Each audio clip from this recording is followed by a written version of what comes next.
Welcome dear learners. তো আজকের এই ক্লাসটাতে আমরা গত ক্লাসে বিকজ নিয়ে কথা বলেছিলাম, আমরা এই ক্লাসটাতে বিকজ অফ নিয়ে কথা বলবো। ওকে, বাট বিকজ অফ নিয়ে কথা বলার আগে যেহেতু গত ক্লাসে বিকজ নিয়ে কথা বলেছি, সেটার একটা এক্সাম্পল দিয়ে আমরা আজকের আলোচনা যাচ্ছি। যেমন একটা এক্সাম্পল হতে পারে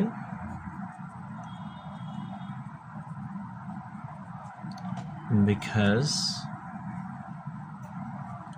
he didn't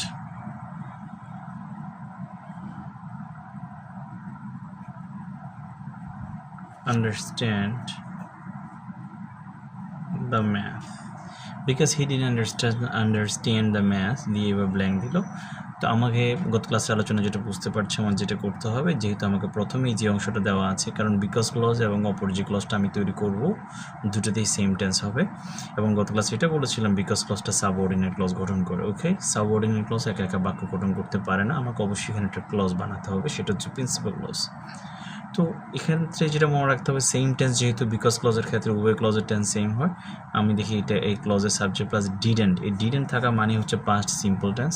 সো তার মানে হচ্ছে আমাকে এখানে পাস্ট সিম্পল টেন্স বানাতে হবে। ওকে, সো আমি এখানে পাস্ট সিম্পল টেন্স কীভাবে বানাবো, আমি সাবজেক্ট প্লাস ভি টু দিতে পারি, অথবা সাবজেক্ট প্লাস ওয়াজ ওয়্যার দিলেও পাস্ট সিম্পল টেন্স হবে, ঠিক আছে। অথবা সাবজেক্ট প্লাস যদি আমি হ্যাড দিই, ওকে, তাহলে সেটা পাস্ট সিম্পল হবে। ওকে, এই তিনোটা আসলে একই কথা, বাট একটু সেপারেট করে বলা আর কি। তাহলে যেমন হতে পারে because he didn't understand the math he asked। এই যে হি asked সাবজেক্ট প্লাস ask হচ্ছে যে ask ভি টু ফর্ম, তাহলে আমার এখানে পাস্ট সিম্পল টেন্স হচ্ছে, উভয় ক্লজের টেন্স একই হচ্ছে। হি asked ফর হেল্প, সে সাহায্য চাইলো, কেমন, সে যেহেতু ম্যাথটা বুঝেনি সে সাহায্য চাইলো কারোর কাছে। So now this is very clear. We need to keep in our mind that we should use same tense in both of the clauses of our sentence while making a sentence with the word because. Okay, এখন যেটাতে আমরা যাব সেটা হচ্ছে যে এছাড়াও তোমরা কিন্তু পাস্ট সিম্পল টেন্সটা এভাবে আমি যেটা বলেছিলাম, সাবজেক্ট পরে ওয়াজ অথবা ওয়ের যদি ব্যবহার করো, কিন্তু সেক্ষেত্রে মনে রাখতে হবে ওয়াজ ওয়ার পরে এখানে আর কোনো ভার্ব দেওয়া যাবে না, এখানে আর কোনো ভার্ব দেওয়া যাবে না, ঠিক আছে। প্লাস কমপ্লিমেন্ট, কমপ্লিমেন্ট নিয়ে আলাদা বলবো, অর্থাৎ সোজা কথা সংক্ষেপে বলি, বারবার অর্থ পরিপূর্ণ করার জন্য সেন্টেন্সে ভার্বের পরে যে অংশটা থাকে সেটা হচ্ছে কমপ্লিমেন্ট।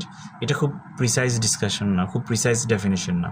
ওকে, যেহেতু আজকে ক্লাসের রেঞ্জের বাইরে কমপ্লিমেন্ট এবং যেটা হচ্ছে যে অবজেক্ট, এই ধরনের কিছু বিষয় আছে, সেটা আমরা পরে আলোচনা করব। তো by the way, subject plus was war দিয়ে তুমি এখানে পাস্ট সিম্পল টেন্সটা তৈরি করতে পারো অন্য কোনো, যেমন because he didn't understand the math he was not happy, বা হি ওয়াজ আনহ্যাপি, সে তার ভালো লাগেনি, হি ওয়াজ আনহ্যাপি। সোজা কথা ওয়াজ ওয়ার্ড যখন দিব তখন একটা জিনিস মনে রাখতে হবে, এখানে আর কোনো ভার্ব দেওয়া যাবে না, তাহলে সেটা কিন্তু অন্য টেন্সে চলে যাবে, ঠিক আছে। আর অথবা আমরা এখানে কিন্তু subject plus head plus complement দিতে পারতাম। হেড দিলেও মনে রাখতে হবে হেডের পর অন্য কোনো ভার্ব দেওয়া যাবে না, শুধু যখন সাবজেক্টের উপর হেড একা একা আসে তখন সেটা পাস্ট সিম্পল টেন্স হয়, আর আমাদের এখানে পাস্ট সিম্পল টেন্স দরকার, ঠিক আছে। তাহলে আমরা আজকের ক্লাসে পাস্ট সিম্পলের তিনটে উপায় দেখলাম, subject plus was were plus complement, subject plus head plus complement, subject plus V two, কেমন, প্লাস কমপ্লিমেন্ট। এটাই আমরা এখানে থার্ড যে উপায়টা আছে সেটাতে আমরা সাবজেক্ট প্লাস ভি টু দিয়ে পাস্ট সিম্পল টেন্স গঠন করেছি, ঠিক আছে। আজকে তাহলে এখন চলে যে বিকজ অফ। প্রথম কথা হচ্ছে বিকজের পরে আমরা একটা ক্লজের বিষয়, বিকজ যেখানে থাকে সেখানে একটা টেন্স হয়, সেখানে একটা ক্লজ হয়, গত ক্লাসে বলেছিলাম। On the other hand because of যেটা আছে,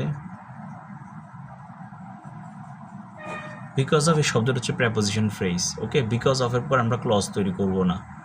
বিকজ অফের পর সবচেয়ে কমন স্ট্রাকচারটা হচ্ছে, দুটো স্ট্রাকচার হতে পারে। বিকজ অফের পর আমাকে ভি1 প্লাস আইএনজি দিয়ে একটা অংশ বানাবো, ভি1 প্লাস আইএনজির পর অন্য কিছু যদি অর্থ পরিপূর্ণ করতে লাগে আমাকে দিতে হবে, ভি1 প্লাস আইএনজি দিব for sure.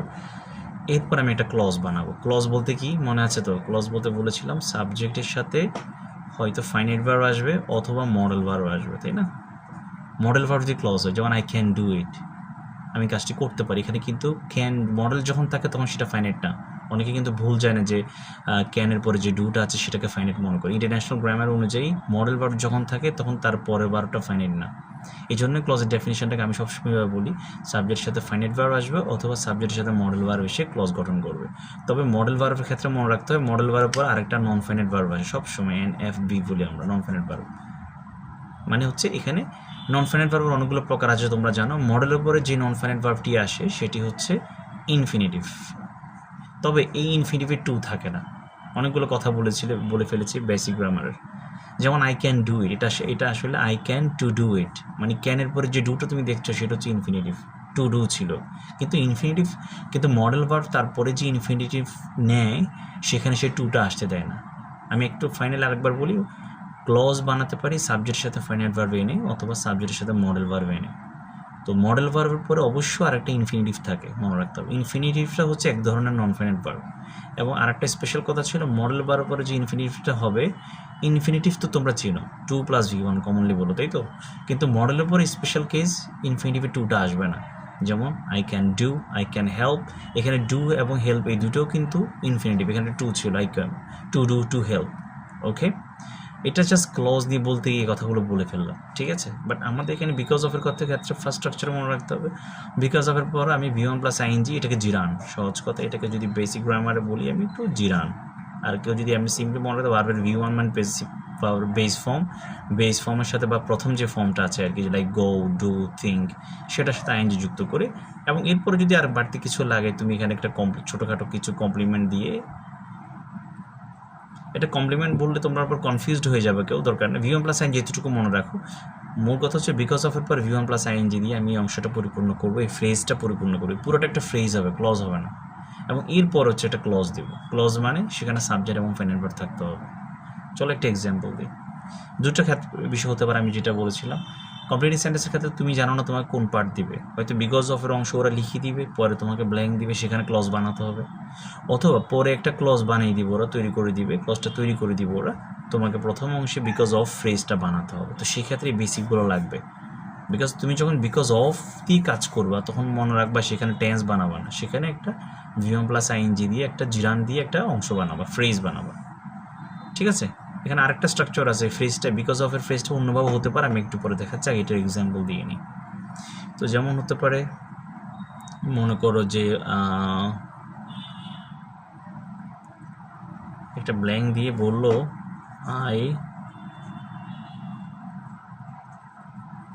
I didn't complete my assignment. I didn't complete my assignment, ঠিক আছে? দেখা যাচ্ছে I didn't complete my assignment. তো এখানে যেটা হচ্ছে যে দেখো, এখানে পাস্ট সিম্পল টেন্স আছে। আমি একটু আগে বলেছিলাম ডিড থাকা মানে পাস্ট সিম্পল, আর ডু ডাজ থাকা মানে প্রেজেন্ট সিম্পল। তো এখানে বাই দ্য ওয়ে, এই কথাগুলো এখন আর খুব একটা প্রয়োজন নেই, তারপরে বেসিক গ্রামারের জন্য বললাম, কারণ আমরা এখানে তো ক্লজ বানাবো না। বিকজ অফের ক্ষেত্রে কিন্তু আমরা ক্লজ বানাই না, বিকজের ক্ষেত্রে ক্লজ তৈরি করতে, সেই জন্য কথাগুলো ছিল। ওকে, ওখানে যাচ্ছি না। তাহলে আমি এখানে যে কাজটা করবো সেটা হচ্ছে কি বলতে পারি, দেখো বিকজ অফ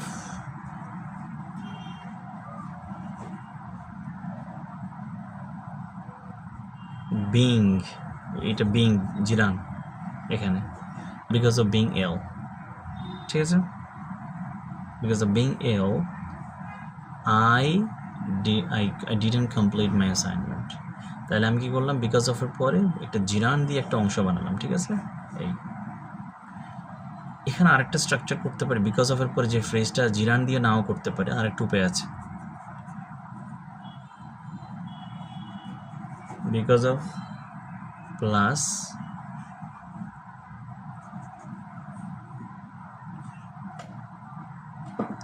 এটা নাউন ফ্রেজ বলে এটাকে।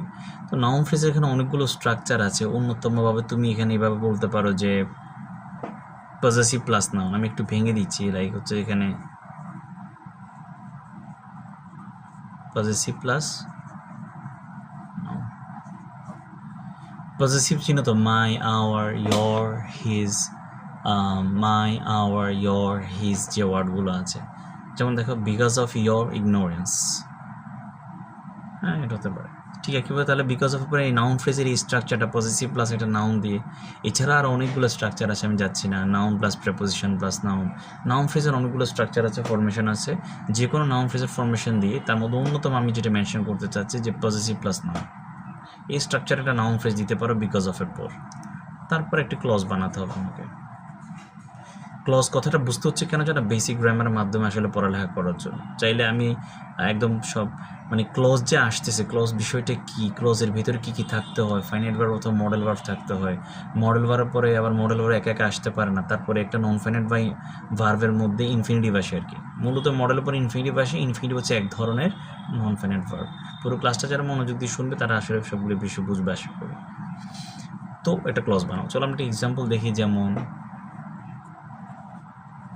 because of his, দেখো হিজ কিন্তু positive, because of his delay, তার বিলম্বের কারণে, বিকজ অফ হিজ ডিলেই। দেখো এবার আমি সাবজেক্ট এখানে একটা ক্লজ বানাবো, মনে আছে এই যে বিকজ অফের পরে একটা ফ্রেজ গঠন করব, তারপর একটা ক্লজ। ক্লজ মিন্স টেন্স হবে সেখানে, ক্লজ মিন্স সেখানে ভিতরটা টেন্স হবে, তার ফাইনাইট ভার্ব অথবা মডেল ভার্ব থাকবে, মডেল যদি হয় মডেলের পরে ইনফিনিটিভ থাকতে হবে। দেখো তাহলে because of his delay he missed the train, সে ট্রেনটা মিসড করলো, ঠিক আছে, he missed the train, because of his delay he missed the train. আজকে এতটুকুই। তাহলে আমরা আজকে মূলত বিকাশ থেকে কথাটা একটু এক্সাম্পল দেখলাম একটা, যে বিকাশের ক্ষেত্রে কিন্তু দুইটা ক্লজ হবে, কারণ বিকাশ নিজে সাবঅর্ডিনেট ক্লজ গঠন করবে। তবে একটা বিষয় মনে রাখতে হবে, same tense, there should be same tense in both of the clauses, okay? And on the other hand, the issue or the case of because of is totally different. Because of এর পর আমরা clause বানাবো না, সেখানে আমরা একটা phrase বানাবো। সেই ফ্রেজটা হতে পারে জিরান দিয়ে বানাবো, V1 plus ing দিয়ে, যেমন because of being ill I didn't complete my assignment, being এখানে জিরান ছিল। অথবা নাউন ফ্রেজ দিতে পারি আমি বিকজ অফ করে, তারপর একটা ক্লজ দিব। এই নাউন ফ্রেজের অনেকগুলো সম্ভাব্য স্ট্রাকচার আছে, আমি শুধু একটা স্ট্রাকচার নিয়ে কথা বলেছি যেভাবে বানাতে পারো। পজেসিভ প্লাস নাউন, পজেসিভ মানে হচ্ছে মাই, আওয়ার, হিজ, এই ওয়ার্ডগুলো, তারপর নাউন, হ্যাঁ। আর এই ফ্রেজটা শেষ হলে, বিকজ অফ অংশ শেষ হলে একটা ক্লজ তৈরি করে দেবো। বিকজ অফ তৈরি করবো কি, ওরা তো দুইটা একসাথে ব্ল্যাঙ্ক দিবে না, আমি পুরো স্ট্রাকচারটা নিয়ে কথা বলেছি। ইউজুয়ালি হবে কি, যখন তোমাকে বিকজ অফ অংশ তৈরি করতে হবে তখন বাকি অংশটা ওরাই দিয়ে দিবে, কেমন? আর ওরা অনেক সময় বাকি অংশটা দিয়ে দিবে ওরা, অথবা বিকজ অফ অংশ ওরা দিয়ে দিবে, তোমাকে বাকি অংশ লিখতে হবে, যে কোনো একটা হতে পারে। তো আমরা ওভারঅল সেন্টেন্সটার ওভারঅল স্ট্রাকচারটা বুঝতে হবে, যাতে করে যে পার্টি ওরা দেখ না কেন স্টুডেন্টরা ভালোভাবে কাজ করতে পারে। Okay, that's all for watching, thank you.